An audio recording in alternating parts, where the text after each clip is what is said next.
Modern mining would not be possible without the use of explosives. The mining industry depends on explosives to break the rock enough to extract it. When used properly, explosives are safe, but if mishandled, they can be deadly.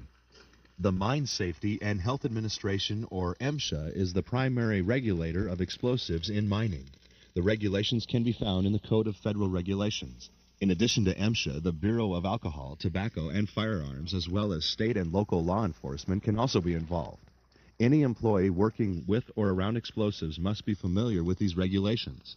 Your company may also have its own policies about handling blasting materials. The Institute of Makers of Explosives, IME, provides in-depth recommendations on how to handle them safely, as do the individual manufacturers of explosive materials. Every case of powder has a list of recommendations and instructions. You should review this information frequently. It is critical that you know how to work safely around explosives. Your life is at risk if you don't.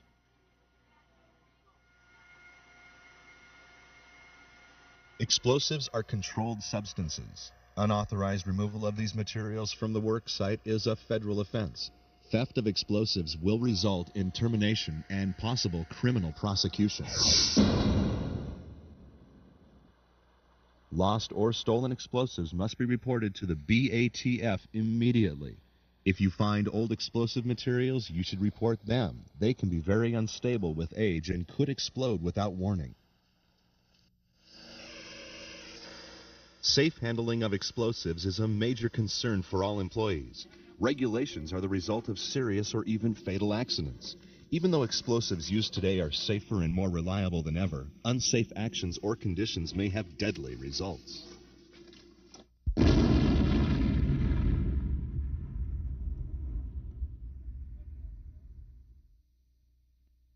In the early 90s, up in the Republic area in northeast Washington, we had two mines working. I was a supervisor at one mine and was a member of the mine rescue teams. A kid that had worked for me up to 2 weeks before called me first thing on Sunday morning and said, "We've had a tremendous explosion at the mine. There was air curtains blown out, there was rock down, there was pipelines torn out." Two guys were working loading drilled rounds. The powder vehicle itself had blown up. The report was there was between 14 and 22 cases of water gel explosive on the vehicle. There was also 1,000 pounds of ANFO in a hopper and probably around 1,000 non-Ls. When we got on the scene, the powder vehicle was actually gone.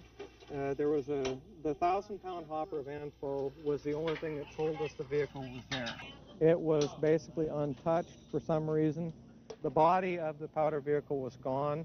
The frame rails were there but were twisted. The engine was ripped out of the machine, and there was enough force to break the block in half. There was a 6-yard loader parked probably 20 feet in front of the powder vehicle. All the metal on that under probably a 1/4 inch on the back side of the machine was gone. The loader is basically the only thing that stopped the victims from just going away altogether. It actually trapped parts of the people. It's not necessarily the new guys that are going to get dinged by something. As people get more experienced, they do get complacent with things. Hey, we do something every day. We blast rounds every day. And the idea that you just can't get down your guard is really important.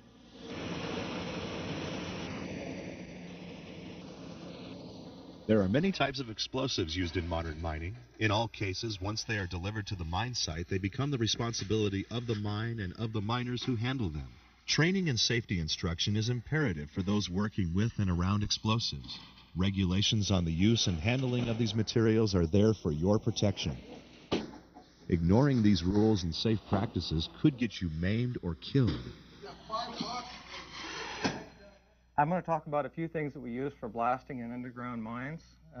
This is dynamite. Everybody has heard about dynamite. We don't use too much in the mines anymore because dynamite had a lot of problems. It's sensitive. It'll blow up when you don't want it to. It'll give the miners headaches. To get away from some of the problems with dynamite, we started using some stuff called ANFO, and this is ammonium nitrate fertilizer and fuel oil. It's much safer. It has the same punch as dynamite, and it's a heck of a lot cheaper to use than the dynamite ever was. One problem with the ANFO is it melts in water. One of the ways that we got around the problems with ANFO, the wet holes and whatnot, is by special packaging or by mixing it with plasticizers that make it so it's not sensitive to water. This is called water gel. There are a couple other products made that are pumped in. They look like a strawberry milkshake. They pump the explosive in the holes, and it does the same thing as the ammonium nitrate. It's just not in the package. A couple of the detonators that we've used in the past. This is a blasting cap on safety fuse, and they were widely used in the industry. They are not commonly used anymore. Another one that was commonly used in the past was electric blasting caps. They made it possible to break rock very effectively, but they also had some drawbacks. Any stray electricity could set off the blasting cap, and of course you'd have a problem. One way that we've gotten away from the problems with electrics is to design another type of detonator called a non-L, which stands for non-electric. This is a hollow tube. It has a special powder in it, not very much of it, and it's designed to be set off by an explosive called primacord. The tube sets off the blasting cap itself, which sets off the explosive, and that's basically what we use now. Blasting agents should remain in the manufacturer's containers until they are used underground. When you are transporting a supply of explosives in a shaft, you must notify the station tenders and hoistmen. Powder on the north. Once on the cage, the different blasting agents must be in separate, closed containers, and no muck, materials, supplies, or people may be transported when explosives are in the shaft. Skips or cages in adjacent shafts may not be used at this time either. Be sure to secure explosives so they don't move around during transport, causing sparks or impacts that could set them off. Once delivered to the shaft station, they must be moved immediately to the underground powder and primer magazines. When you are bringing explosives into the mine, it is important not to transport detonators with other explosives unless they are in approved separate conveyances. They must be in their own containers and should be moved as quickly as possible to the level magazines. No other materials may be transported with explosive materials, and all vehicles carrying them must be posted with proper signs. Prior to transporting these materials, inspect equipment to ensure it is safe to operate. If transport vehicles require repairs, they should never be taken into the machine shops when loaded with explosives. Only those employees needing to handle the explosives should ride on the equipment, and vehicles must never be left unattended when they are loaded, unless the cargo area is securely locked. Only non-sparking materials should be transported in the cargo space with explosives. When you leave the vehicle, make sure the brakes are on, the wheels chocked, and the engine turned off. No explosive materials should ever be transported on locomotives. If you are carrying these materials by hand, make sure they are in closed, non-conductive containers and that detonators and other explosives are in separate carriers. Underground primary storage magazines should be left clean and tidy and posted with warning signs. Trash or other materials that could be ignited must not accumulate in or near the magazine. If it is necessary to do repair work that could produce sparks, explosives should be moved at least 50 feet away before work begins on the magazine. Access to the magazine must be unobstructed. If you notice unstable roof conditions, take care of them immediately to prevent injury to yourself or fellow workers. Only explosive materials and equipment associated with them should be stored in the magazines. When you are removing explosives from the magazine, use the oldest ones first.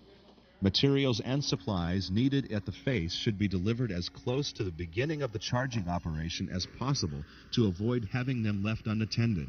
You should only deliver what is actually needed and return unused explosives promptly to the magazine. If your mine uses auxiliary storage facilities, they must be stocked with no more than a 1-week supply of explosive materials.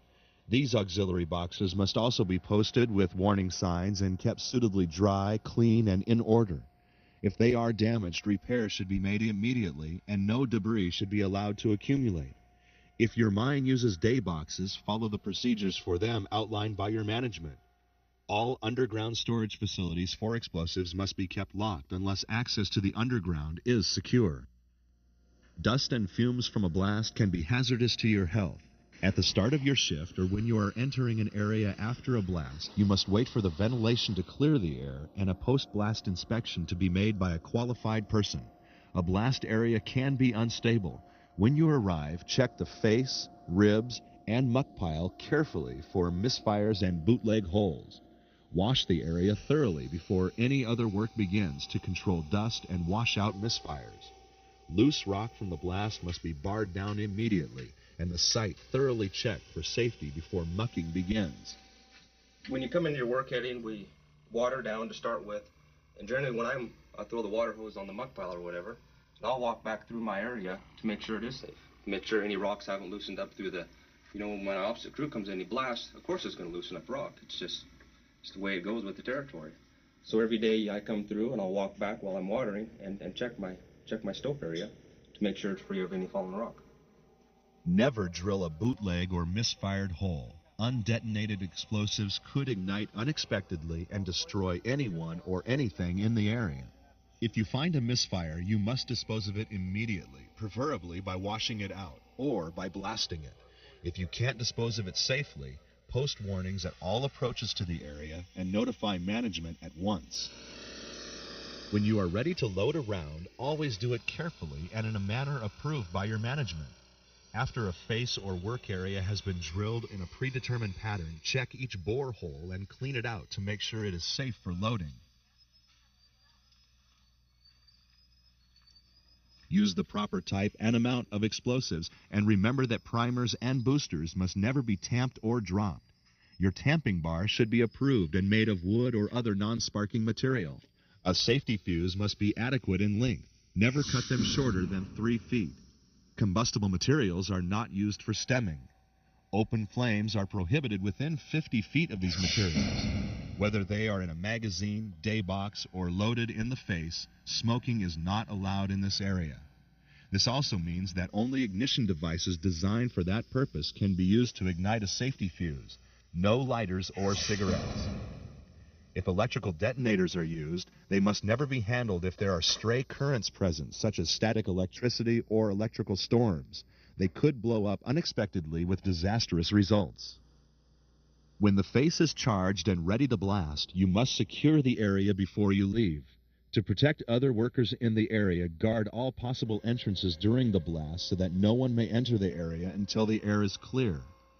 You must also give a clear warning call in all directions prior to detonation. Fire in the hole! Most mines have established blasting schedules and warning signals, and every miner must be familiar with these.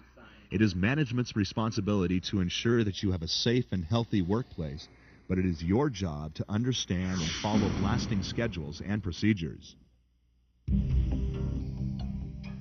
Every mine has its own policies and practices on the safe handling of explosives. With good practices in place, it is your responsibility to work safely around these materials. Mining wouldn't be possible without them. You have an important role to play in protecting yourself and your fellow workers and returning to your families and homes safely. We want to feel safe. We want to make it safe for the people that follow us. We don't want to leave dangerous situations. They've got family and children that they need to go home to. That's the whole purpose. Go home every night.